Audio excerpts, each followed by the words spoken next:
Un des phénomènes humains qui me choque les plus est l'esclavage.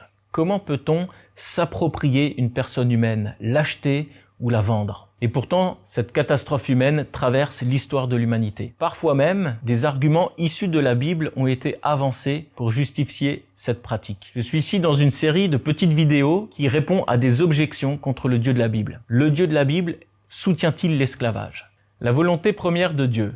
Dieu crée l'homme et la femme à son image et il leur donne le mandat de dominer sur la terre et sur les animaux et non pas l'un sur l'autre. L'esclavage est contraire à la volonté première de Dieu. Le fait marquant, historique, fondateur du peuple hébreu, c'est sa délivrance de l'esclavage égyptien. Cette condition d'esclavage n'est pas dans la volonté de Dieu. Dans l'Ancien Testament, au temps de l'Ancien Testament, c'est-à-dire la première partie de la Bible qui décrit l'histoire du peuple hébreu avant la venue de Jésus-Christ, Dieu va se révéler et transmettre ses lois. Et lorsqu'il transmet ses lois, il tient compte de la situation dans laquelle se trouve son peuple. Il ne donne pas des lois idéales pour un monde utopique, mais il tient compte de la dureté du cœur humain et il donne des lois qui s'inscrivent dans le cadre dans lequel vit son peuple. Alors les lois que Dieu donne en lien avec l'esclavage restent difficiles et elles diffèrent selon que l'esclave soit hébreu ou étranger. Mais on peut quand même relever certains points. Tout d'abord, le trafic d'esclaves, c'est-à-dire le fait de kidnapper quelqu'un pour le vendre et le soumettre à l'esclavage, est strictement et durement interdit sous peine de mort. Rien qu'avec cette loi, on peut déjà condamner le commerce triangulaire. Ensuite, les mauvais traitements sont limités. Il était aussi interdit de renvoyer un esclave qui s'était enfui de chez son maître, et ceci contraste avec la législation des autres pays environnants. Et enfin, les esclaves ont le droit au congé sabbatique, c'est-à-dire à un jour de repos dans la semaine. Ainsi, nous voyons que dans l'Ancien Testament, l'esclavage est toléré bien qu'il ne fasse pas partie de la volonté première de Dieu.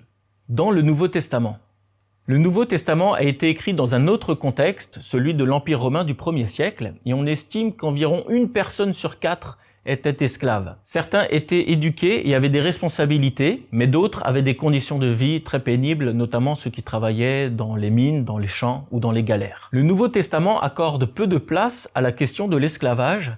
Jésus lui-même ne tient pas de propos sur ce thème, bien que son éthique développe une justice qui devrait s'appliquer dans tous les domaines de la vie. Ceci dit, nous pouvons noter que Paul, un des auteurs du Nouveau Testament, donne des recommandations aux esclaves, mais également aux maîtres des esclaves. Il leur demande par exemple de traiter avec justice et équité et de ne pas les menacer. Le trafic d'esclaves est interdit dans le Nouveau Testament aussi, et surtout les auteurs du Nouveau Testament n'ont pas attaqué l'esclavage sous l'angle institutionnel, mais ils l'ont fait sous l'angle relationnel. Par exemple, Paul, un auteur du Nouveau Testament, demande à Philémon d'accueillir son esclave en fuite, Onésime, non comme un esclave, mais comme un frère bien-aimé. Pour l'accès au salut, c'est-à-dire le fait d'être réconcilié avec Dieu, le statut social ne compte pas. Qu'on soit esclave ou libre, nous pouvons être accueillis par Dieu. Et aussi, l'esclave et l'homme libre forment un seul corps dans la foi en Jésus-Christ.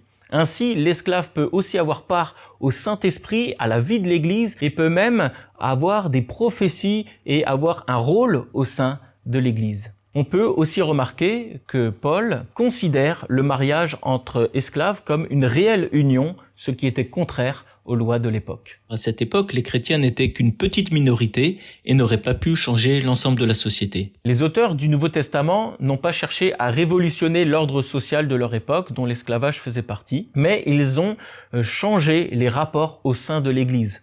Ainsi, au sein de la communauté chrétienne, nous devons tous nous considérer comme serviteurs esclaves les uns des autres. Par contre, ils ont semé les graines qui ont germé quelques 18 siècles plus tard et qui ont donné aux chrétiens abolitionnistes anglais les fruits qui permettront donc d'établir des bases théologiques pour lutter contre l'esclavage. La Bible propose un renversement des rapports au sein de l'Église, c'est-à-dire du peuple de Dieu.